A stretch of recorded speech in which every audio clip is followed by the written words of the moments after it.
Hi, this is Eric from longboxreview.com, and this is The Gutters, my audio journal. Hello and welcome to the show. This is my second catch-up episode where I'm going to be talking about stuff that I attended and have been listening to or reading. In fact, I'm gonna toss in a couple things at the end here for some things I've been reading. I'm calling this my stage and screen episode, because I listen to my podcasts on my phone, right? Get it? Anyway, all right. So just in case you did not listen to the last Gutters episode, I only released one episode of the Gutters in 2023 back in March. And, I lived my life in that year, but I did not do any podcast episodes about it. And so I decided to do these catch-up episodes where all my notes that I took about what happened in my life, TV, movies, podcasts, all that stuff that I consumed, I enjoyed or attended or whatever, I decided that I would do these catch-up episodes. And today I'm going to be talking about shows that we went and saw. And like I said, the podcasts and a few other things that I have enjoyed. So we'll get right to that and start off with the stage part of what I experienced, what I attended in this last year. So starting off with, we went to see. We travel to Spokane, Washington, occasionally to watch the traveling Broadway productions that they bring there. That is the closest city that we can go see Broadway shows at. And so in May, they brought Chicago to the stage, and I've never seen that show. All these years I've heard about it. I remember distinctly seeing advertisements on television for the movie version. But that's it, and I kind of knew what the show was about. So I basically went in having really no expectations, no foreknowledge of what the show was about.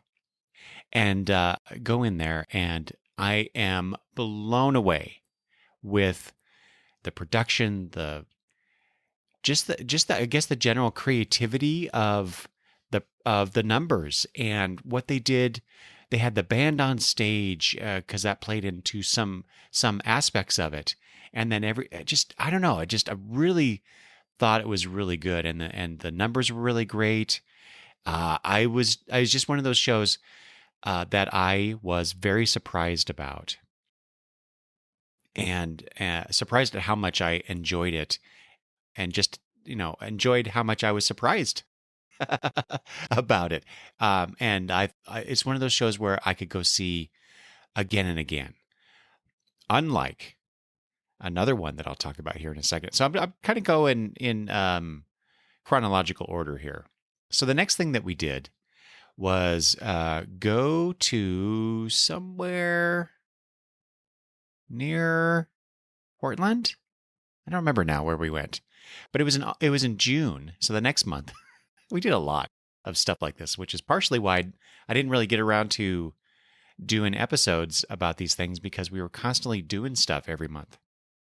Anyway, so I'm a big Matt Nathanson fan, and I follow him on social media, gone to a few of his performances. So anyway, I really like Matt Nathanson, and he announced that he was going to be touring over the summer with Matchbox 20. And that is a band that my wife and I quite enjoyed years ago, and always wished that we had been able to go to one of their concerts. And this was a perfect opportunity for us to see Matchbox 20, of course. They have a new album out at that time. And of course, go to see Matt Nathanson, which would have been the fifth time I had seen him that year. So we went to, just real quick, sorry for all the pre-apologize for all the asides. He had done a tour, I think the year before, of his own, and he did 2 concerts, and then accompanied those with 2 shorter personal shows that you could purchase tickets for, which we did. And so we saw him in Boise, Idaho, and also in Portland. I think. Yeah, I think it was. And so we we traveled down to Boise, which is about 5.5, 6 hours for us. And then we drove from Boise to Portland to see the same. It's the same two shows, but totally worth it because I love that guy and his music. Anyway, so this would have been the fifth, yeah, the fifth show that I saw him in, and totally worth it. But yeah, Matchbox 20, they were fine. I was actually more into Matt's performance, but Matchbox 20 has had a couple good songs off their new album that they had delayed for I think 2 years because of the pandemic, and so it was nice, but I was not as impressed as I thought it would be. I was actually more impressed with one of the guitarists who kind of looked from a distance, kind of looked like a slightly younger Anthony Bourdain, but he was really getting into it, and that I appreciated. So anyway, a good concert overall. Next, this is the show that I was alluding to just a few minutes ago. We went and saw again in Spokane, Aladdin, and it was okay. I Unlike Chicago, like I said, where I could go see it over and over, this wasn't it. This was just like, oh, this is I don't know. I hate to demean it because everybody puts all their hard work into it, but I don't know. It was just like watching the movie. I don't know. There was something lacking in this performance that I was just like, I don't need to see this again ever. I'd rather watch the original movie. I will say this is a bit of a teaser for something that I plan on doing in the future, a future Gutters episode.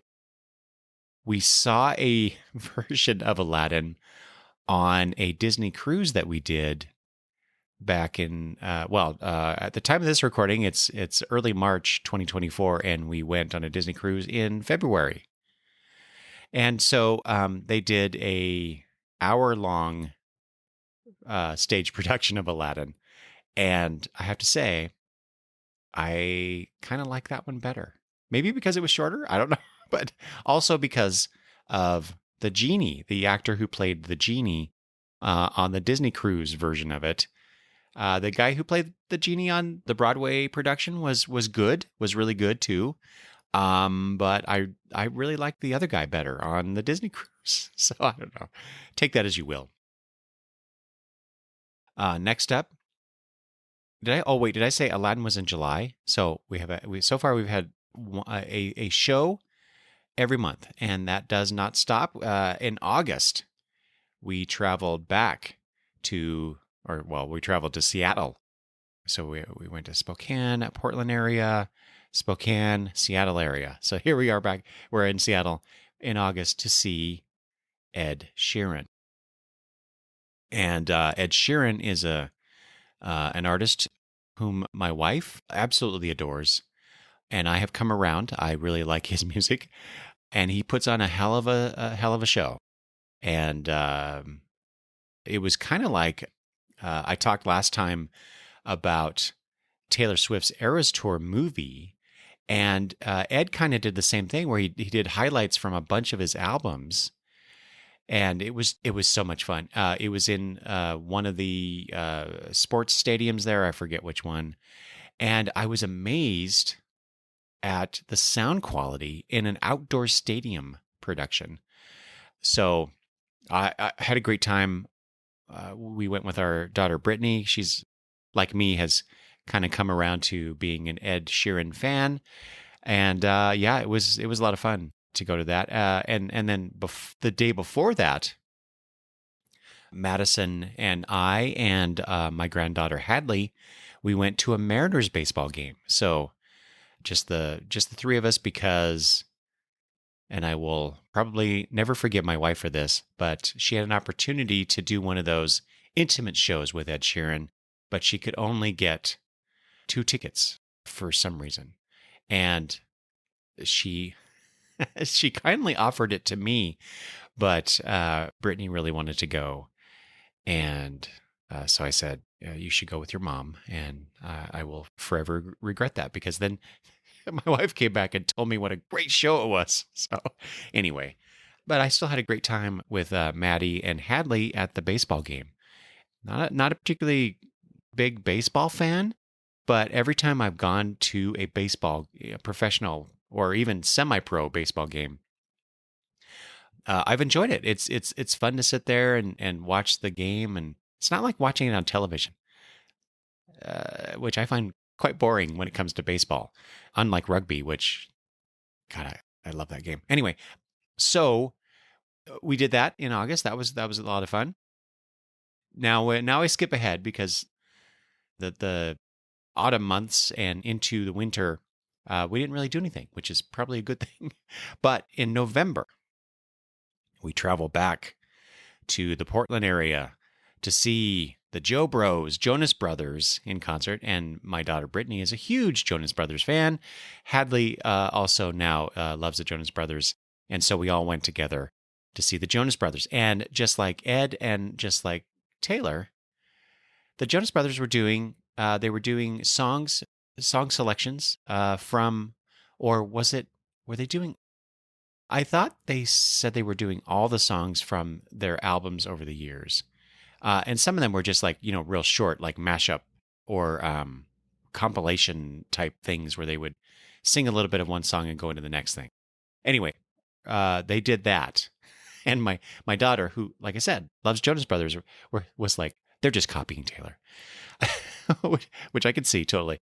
I was not as impressed with the Jonas Brothers as I was even watching Taylor Swift in a movie concert situation. And of course, Ed Sheeran, who put on just a great show. But because it just seemed like they were tired. Like they just didn't have the energy. I mean, they were jumping around and doing stuff on stage. There was energy there, but I don't know, it didn't translate to me. There was no connection there. Maybe I like some of the Jonas Brothers songs, especially their later stuff. But they're no Ed, they're no Taylor, they're no Matt Nathanson. That's for damn sure.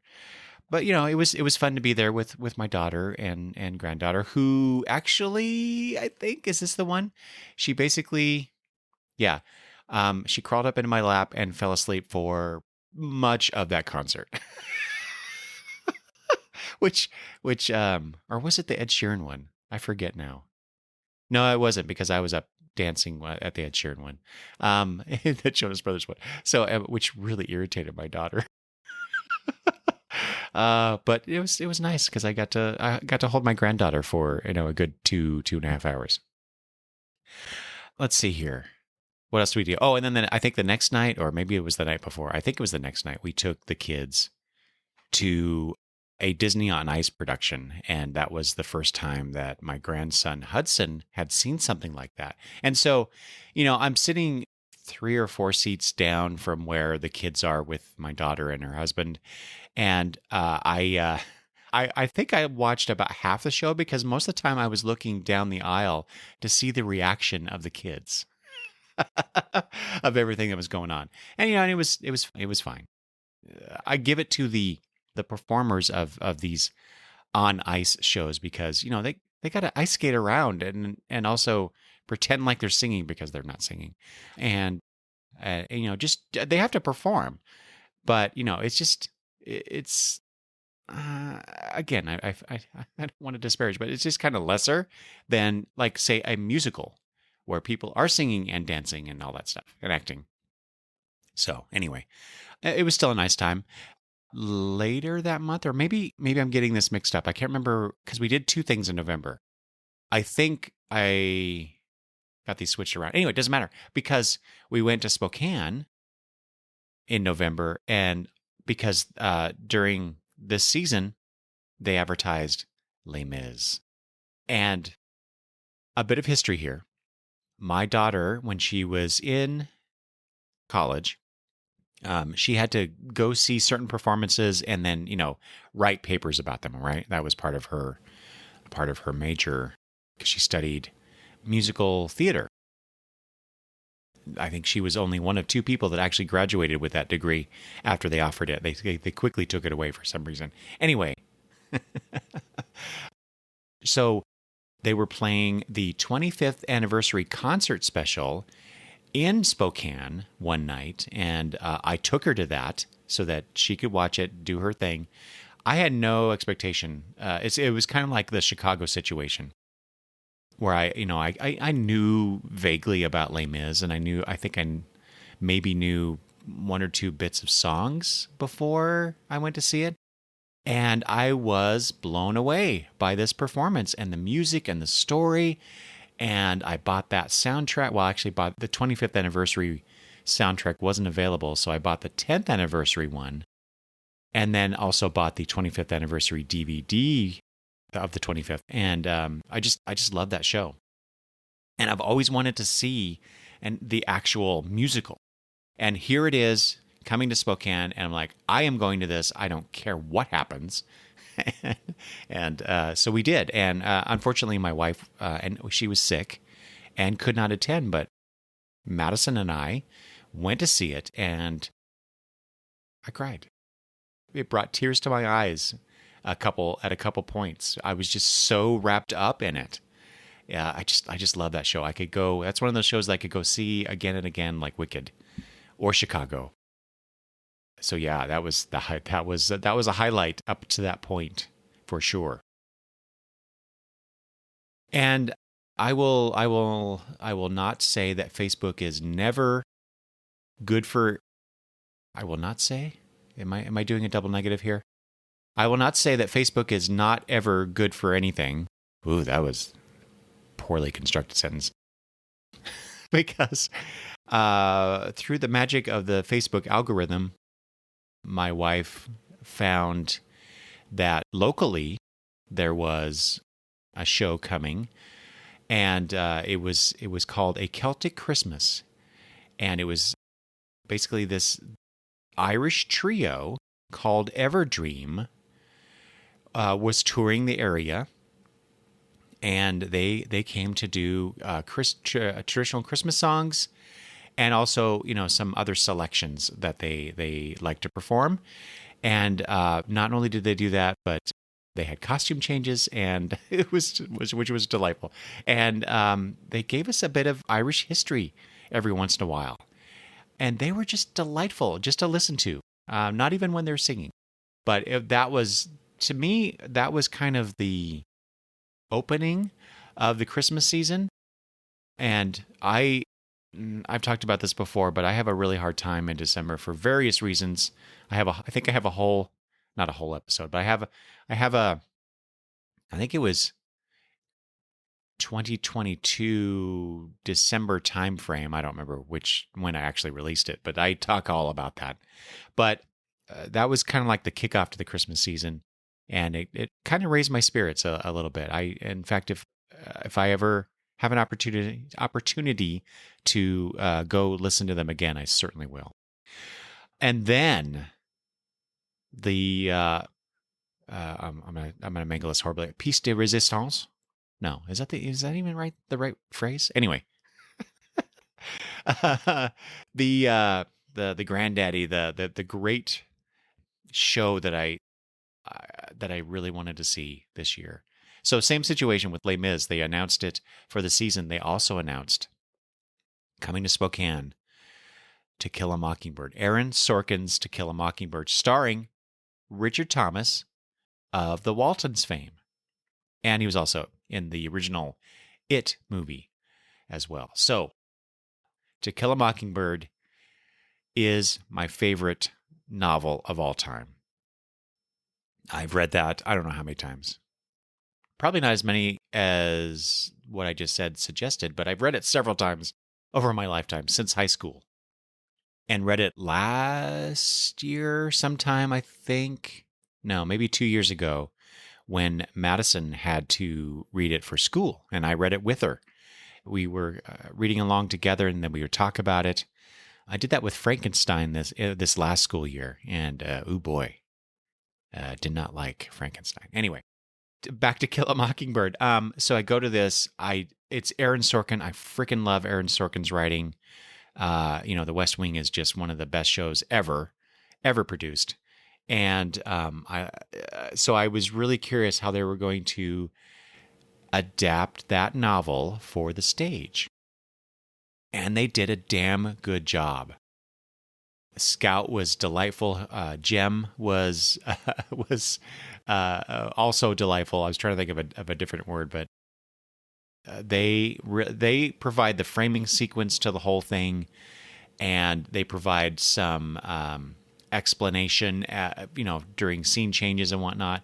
It was just so good. And Richard Thomas, oh my God, as Atticus Finch. Aaron Sorkin added a little bit more characterization to Atticus that we don't really get to see actually depicted in the story. We get Scout talking about her father in some passages, but to see it come alive in Richard Thomas's performance was just fantastic. And then there was a particular scene that was this really tense, almost violent scene that was not something that I would characterize Atticus Finch doing, but that's not quite right. I could totally see him doing this. It was never depicted in the novel in any fashion like that, but it rang true to me nonetheless. So, oh my God, it was so good. That one also brought tears to my eyes. Yeah. So now we're getting into 2024 shows. We've seen one show each month starting in 2024. This show did not bring tears to my eyes, but it did make me laugh. Madison has fallen in love with the Six soundtrack. And I remember seeing this, a performance of it, a preview or something on one of the on the Tony Awards one year, and it's like that. I guess that's interesting, but basically it's telling the story of Henry VIII's wives, some of whom he killed, and it's presented like a sing off, and they're competing against each other to figure out who's the best, I guess, wife. But there's a twist at the end that I'm not going to reveal, that I'm glad they did, because if it was just a competition between these women, that would just be worthless. It would just be about them singing a bunch of songs. Anyway, some good performances, of course. Each girl had their own style. They were representing a style. So there's one of the wives, and I don't remember the names of them now, but she was supposed to represent like the Britney Spears 90s pop. And she kind of looked the part too.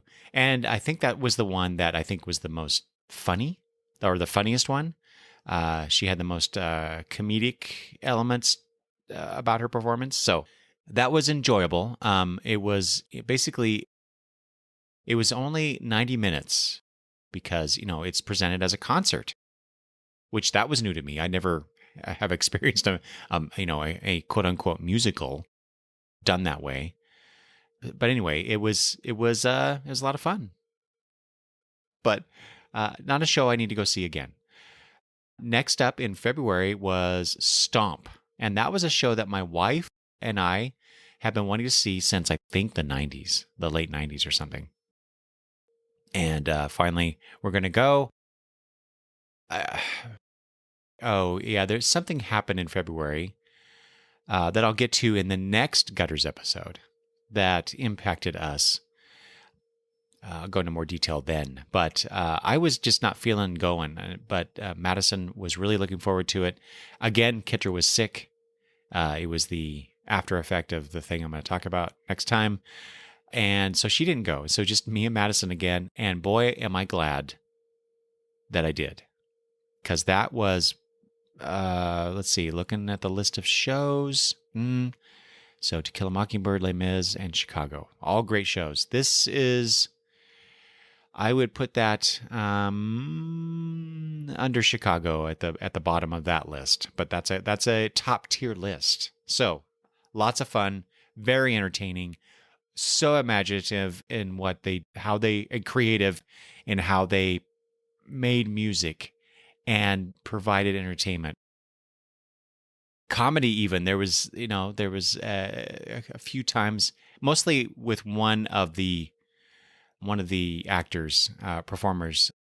He would come on and do funny things, or even just a look, or looks that the other performers would give him when he's doing something odd. But it's all choreographed in the best possible sense, where it's just like it just I don't know. It was just so engaging, and after the first, I don't know, two basically segments of the show, I turned to Madison and whispered in her ear, "We have to tell Kitra that this show sucked," so she didn't feel like she missed out. We couldn't do it though, of course. Such a good show. I would go see that one again for sure. And then finally, and that one also was basically a one act, not act, but there was no intermission. It was just all one big long performance for about 90-ish minutes. So there was that. It's interesting that shows are doing that. Maybe that's a long tradition of certain shows, and I'm just not aware of it, just because of the access I have, or don't have actually, to these kinds of performance, or to Broadway shows. And then finally, in March, just recently, we went to see Mean Girls, the Tina Fey adaptation of Tina Fey's movie of that movie. So I've not seen the movie, and I know. So they had the movie, and I don't know what came first, this musical or the movie version of the musical, but they have that too. So basically, there are three versions of this: the stage production, the movie musical, and then the original movie. I've not seen any of them. I'm just aware of them. But this was another show that Madison really wanted to go to. I originally wasn't going to go to it, and then kind of not last minute, but I told Kitra, I really want to go with you guys. I don't want to miss out on going to a show with you, especially with Madison, like I said, who really wanted to see this. And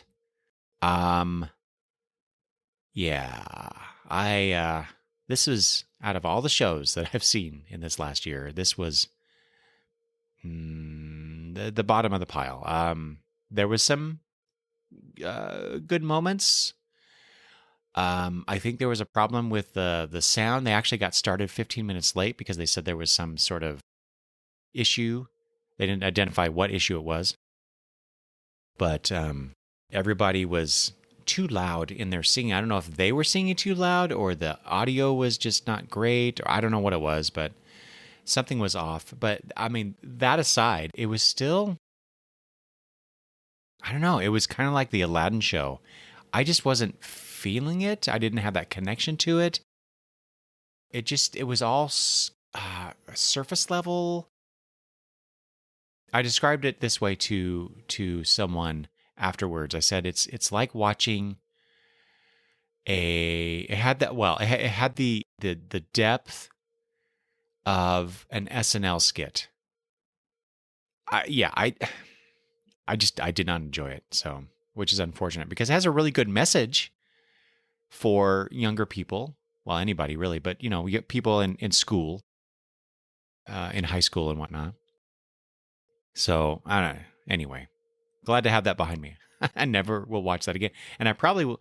Well, no, I did say I kind of wanted to see the original movie of this, just to see how that story was told. But anyway, so that's it. That's the stage part of this episode. And up next, some podcasts and other things I'll just throw in with this. But first, a promo, my first promo that I'll play. So take it away, Mike. According to the latest report from falsifiedstats.com, there are currently 12 million active comic book podcasts clogging up the internet superhighway, and 2.3 million new comic book podcasts are being created every single day. That's a lot to choose from, and yeah, it can get a bit overwhelming, especially since most of them all sound the same. You know, it's usually 1 to 5 guys, and they're sitting around, and they're just talking about their top picks from all the new issues that hit the shelves that week. If you're looking for something a little different, then let me tell you about Mike's Comic Shop Roadshow. Mike travels the globe and visits comic shops along the way, talking to the owners, the managers, or really just whomever happens to be minding the store that day. And it's through these conversations that you'll meet some wonderful people and learn how comic shops are run in places like Murfreesboro, Illinois, Pearl City, Hawaii, and Liverpool, New South Wales, Australia. But even more, Mike takes a comic book recommendation from each shop, he reads the comic, and then he gets together with a special guest or guests to discuss the comic in question. So do yourself a favor and check out Mike's Comic Shop Roadshow, a truly unique comic book podcast among billions of the same old, same old. Find it now on Apple Podcasts, Spotify, or wherever you get your podcasts. I've been everywhere, man. I've been everywhere, man. Comic books in my hands, man. The smell of back of shoe pages, man. Comic shops, I've seen my share, man. I've been everywhere. I'm Mike, and I approve this message. So that is Mike Atchison. That's his show, Mike's Comic Shop Roadshow, which is a favorite of mine. If you've not listened to it, I highly encourage you to. It's a great premise, great interviews, and great comic books that he talks about. In fact, he had me on to talk about the Archie Goodwin, Walt Simonson, Manhunter backups that were in Detective Comics back in the 70s. So go listen to that and all the other shows because they're great. All right. Speaking of podcasts, I just want to say, in case you missed it, because it's no longer in the feed, and as you could tell by the fact that I've released several episodes since then, but back on April 1st, 2023, I released an April Fool's joke, and I hope you guys took it in the way that it was intended. But I asked Madison to record an intro to her taking over the Long Box Review comic book podcast and what she was going to do with the show going forward. I got one response about that, saying that was pretty damn funny. But yeah, I did take that down because I was actually kind of concerned that people might take that seriously. But I'm really, the reason I'm mentioning it, I'm really curious. If you listen to that, did you take it at face value? Were you like, what the hell? Or you were like, oh, that's it's just he's doing a stupid joke. So yeah, I'd be curious to hear from you about that. But so we did that, and then okay, now so there's several podcasts, newer podcasts to me that within the last year I've been listening to them for a while. But anyway, I wanted to mention them because I love these shows.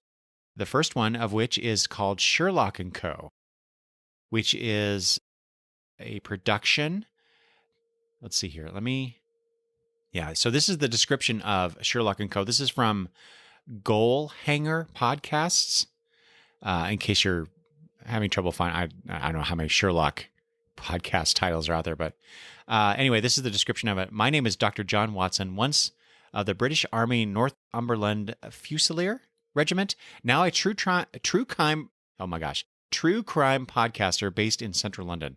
I don't have much experience in criminology, so this is mostly a record of how I met possibly the most brilliant and bizarre person I have ever and will ever know. Join me as I document the adventures of Sherlock Holmes. And so this is done as if it's Dr. John Watson is a contemporary podcaster. Sherlock Holmes is contemporary, and they're doing cases, and he's recording them. He's doing a true crime podcast.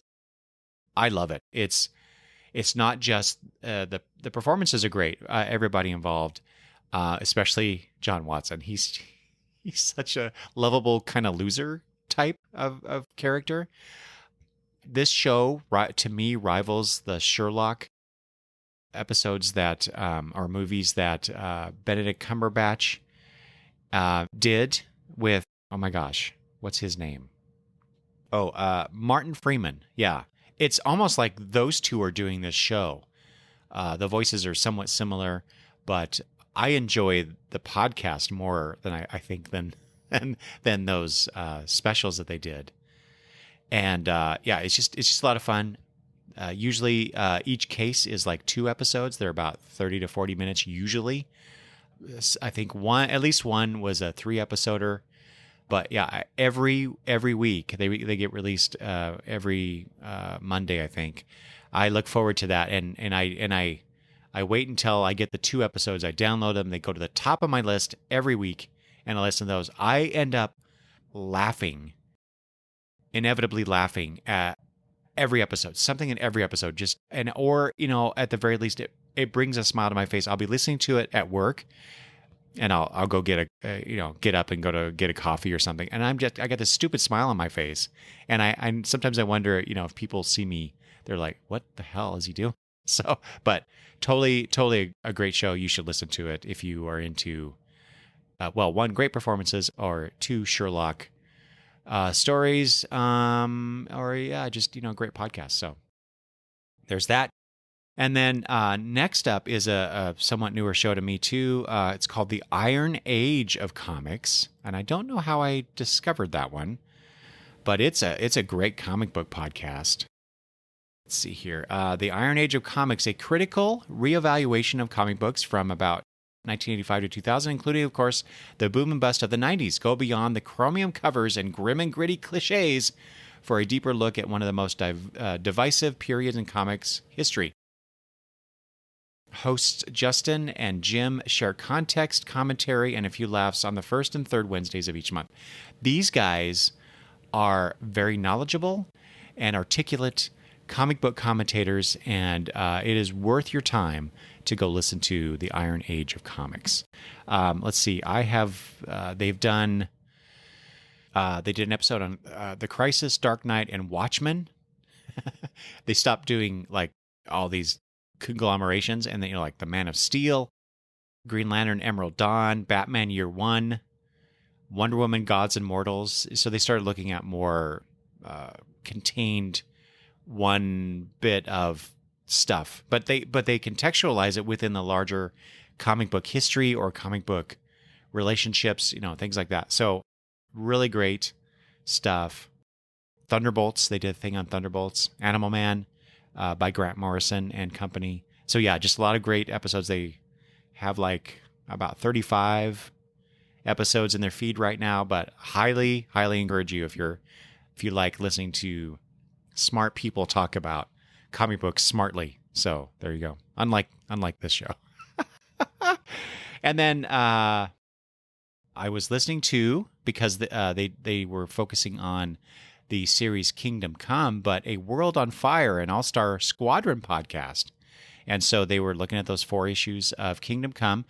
This is with host Billy D, and he was joined by Sean, Martin, and Ross over the course of those episodes. And that was just a lot of fun. So if you like Kingdom Come and you like people, again, smart people talking about these comic books, then this is a good little mini series of episodes to go listen to in the All-Star Squadron podcast feed. And then finally, podcast-wise, that I have here, is the show 52 Pickup, which is hosted by Alex Jaffe, who currently works at DC Comics, and journalist Gita Jackson, who is somewhat of a neophyte. I mean, she sometimes talks about things that she talks about things that she's not quite familiar with, but she is familiar with certain aspects of comic book history. But it's kind of like she's discovering certain things about comic book history and the series, the DC Comics series, weekly series, 52 along the way.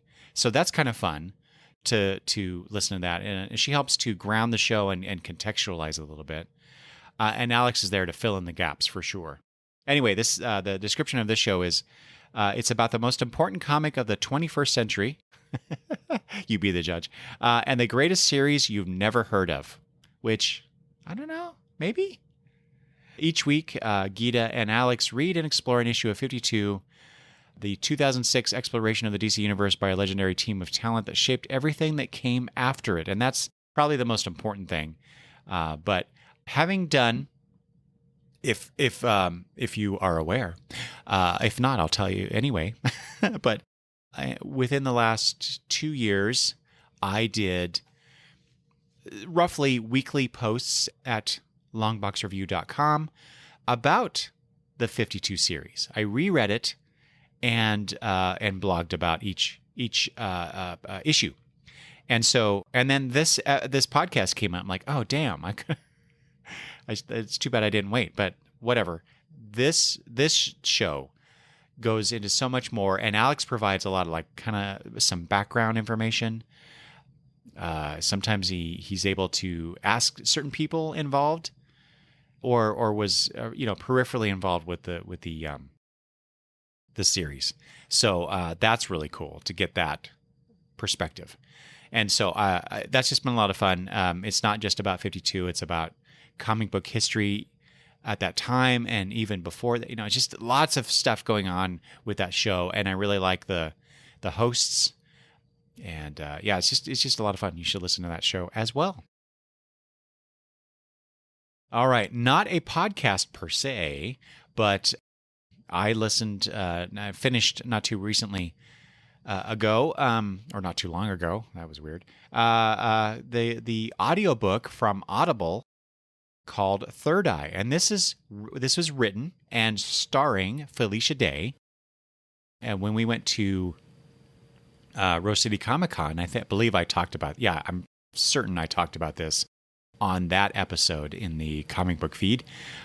Well, it's really only one feed, but the comic book part of that feed. Anyway, Felicia Day with Audible, she worked on this thing. She worked on it for a little while. She described this as the TV show that she never got to make. And she got the other co-stars of the show, Lily Pichu, Sean Astin, doing. When I first listened to it, I thought it was Patton Oswalt, but Sean Astin's on there. London Hughes does such a great job at with the character Sybil. She made me laugh so much during this book. Will Wheaton as kind of the lackey of the main bad guy. He does the jerk character pretty well, and of course Neil Gaiman as the narrator, which was delightful. And I was listening to this with Madison when we would travel, like when we went to some of those shows together. We would listen to it on the way up and the way back. So that was a good hour and a half each way that we got to listen to this. And on one occasion, my wife was listening to it with us, and she really liked listening to Neil Gaiman. So maybe not so much the audiobook itself, but Madison and I really liked it.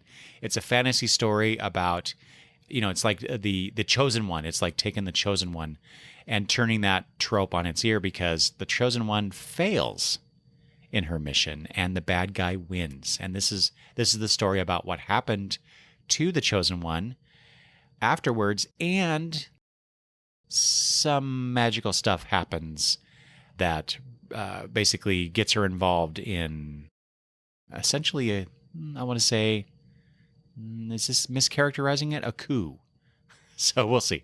You be the judge. You go listen to it. It was a lot of fun. This is one of those things where I was like, yeah, you should go buy it, because it was a lot of fun. Especially if you like Felicia Day, this is a thing. This is a thing that you get to enjoy over and over and over. Anyway, so there's that. Speaking of books, it's a really bad transition. I read a book recently, or finished a book recently, called In the Dream House by Carmen Maria Machado. About 2.5 years ago, I listened to an excerpt of or from Machado's book, and after that, and this was on This American Life, and I immediately added that book to my to buy list, and I've just been I don't know why I haven't pulled the trigger, but then last December around my birthday. And I will talk about all that stuff in the next The Gutters episode. But my wife, she took me to Spokane. We did some shopping. She took me to a bookstore there called Auntie's Bookstore. And I saw this book on Auntie's banned book list shelf. And I'm like, oh, I didn't know this was a banned book. And she bought it for me. Because I told her this is a book that I've been wanting to buy for a while, and she bought it for me. Because I was just going to buy the ebook so I could read it on my iPad. But this book is an autobiography, but it's told in such a unique way that I'm like, oh my God, I didn't know you could do autobiographies this way. I didn't know you could tell a story this way. So I loved it. It was a revelation. It was brilliant in its execution. At an emotional level, I was on pins and needles, waiting to discover how and when the author resolves the abusive relationship that she's in, that she's describing, and I wanted to eventually sigh with relief with her at the end. And it was just, yeah, I would read this at night in bed before I went to sleep, and I ended up staying up too late some nights because it was just so gripping what she was telling, how she was telling it. I don't know. I'm at a loss for words, frankly, for how cool of a book this was, despite the content, the what she's describing in this abusive relationship and how she dealt with it. It was just amazing. So highly recommend it if you want to read a great autobiography and told in such an innovative way. And then I found out that she was working on, or I don't know if the Low Woods comic book from DC Comics was being put out at that time, but I completely had forgotten that she had done that. And the Low Woods is one of those Joe Hill imprint books that DC put out some time ago. And I just kind of ignored those because they're, quote unquote horror. And I figured I would read them on the app eventually. But as soon as I heard that again, that Machado had worked on or wrote the Low Woods, I immediately went to the DC app and read that and devoured it. I was just like, issue after, it's only 6 issues, but it was like, I could not put it down, essentially. It was such a good story. So also recommend that. A little bit of comic books coming into the gutters, which is not usually what I do here, but that's all right. And then finally, I have another recommendation, not a podcast, not a book, but a newsletter. This is Tom Brevoort's newsletter. I think it's called A Man with a Hat. And when a bunch of the comic book creators went to Substack with that publication deal, I subscribed to a bunch of their Substacks, and would read their newsletters and whatnot. I pared that down to basically 2, I think, Brian K. Vaughan's and Tom Brevoort's. And quite honestly, the only one I read most of, if not all of it, every time they post is Tom Brevoort's. He provides comic book history. He answers questions from readers and fans. And he also has a blog where he talks about comic books that he posts about too. But I really enjoy Brevoort's work and how he communicates the stuff. And I'm finding out a bunch of stuff about how comic books are actually made and why certain decisions are made. And it's just a great insider's view of comic book production, but also just, he's a fan too of comic books. Even though he's working working in comic books, making comic books, editing comic books in that sense. Right. So it's just been a wonderful little bit of comic book related stuff that I wanted to pass along to you. All right, that is all I have for you for the Stage and Screen brief, or catch-up, or whatever. I don't know what I'm calling these things still, because as you may have guessed by now, I'm recording these all at once, and then I'm going to release them after I edit them. So I may end up calling them something else. I don't know. But again, thank you for listening, putting up with my rambling. If you have any comments or questions about the material that I've discussed, or anything at all, I could be the new Tom Brevoort in audio form if you want. I can answer all your questions. Maybe not well, but I can answer them. Anyway, you can send email to longboxreview@gmail.com, or you can leave comments at the blog. And with that, I thank you very much, and I will talk to you soon. Bye-bye.